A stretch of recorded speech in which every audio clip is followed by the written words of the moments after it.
Weight loss fat loss का burden जो है आप इस रमज़ान में रोज़ों में तो मत डालो कम से कम।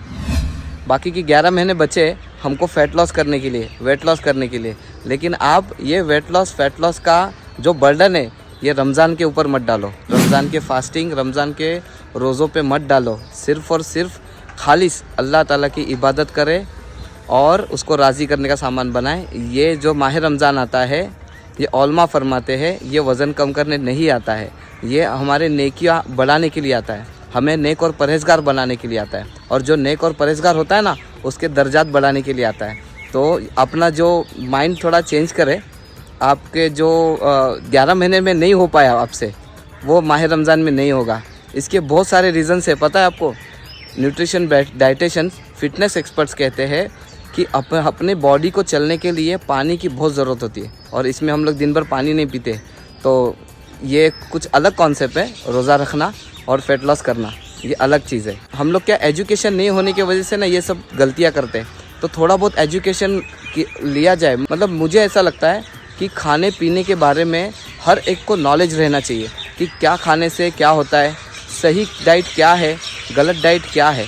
तो आपसे ये रिक्वेस्ट है कि बिल्कुल ये दिमाग में मत लीजिए कि जब हमारा रमज़ान आएगा तो हम लोग वेट कम करेंगे, इतना वेट कम करेंगे। हाँ, और होता भी होगा ना कम, बहुत से लोग का होता भी है, पता है आपको। अभी आप बोलेंगे आसिफ भाई इसका 3 किलो वज़न कम हो गया, इसका 5 किलो वज़न कम हो गया। वो वज़न नहीं कम हुआ रहता है, फैट भी कम नहीं हो रहता है, उसके बॉडी में ना वाटर लेवल कम होता है। जब आप उसका वज़न करेंगे ना वो बंदे का, तो उसमें उसके बॉडी में फ़ैट कम नहीं होता है, उसके बॉडी में सिर्फ पानी की कमी होती है। और अगर बहुत ही ख़तरनाक उसने अगर डाइट किया होगा, खाना ही नहीं खाया होगा, ना सहरी में ढंग से खाया होगा, ना ही इफ्तार में ढंग से खाया होगा, ये सोच के कि मेरा वज़न कम हो जाएगा, तो ये नुकसान सबसे बड़ा ये होगा वो बंदे का कि उसके मसल लॉस हो जाएंगे। मालूम है आपको, मसल्स जो है हमारे बॉडी में बहुत इम्पोर्टेंट कैरेक्टर अदा करते हैं, बहुत इम्पोर्टेंट किरदार निभाते हैं। मसल्स के बिना बंदा खड़ा ही नहीं रह सकता। आप बताइए ना, चमड़ी और हड्डी के सहारे खड़ा रह पाएंगे आप? नहीं, आपको खड़े रहने के लिए मसल्स की ज़रूरत पड़ती है। तो जब आप ये सोचते हैं ना रमज़ान में कि मैं अभी सहरी में भी कम खा रहा हूँ और इफ्तार में भी कम खा रहा हूँ और कम खा के मेरा वज़न कम कर लूँगा, लेकिन ये गलती कभी मत कीजिए।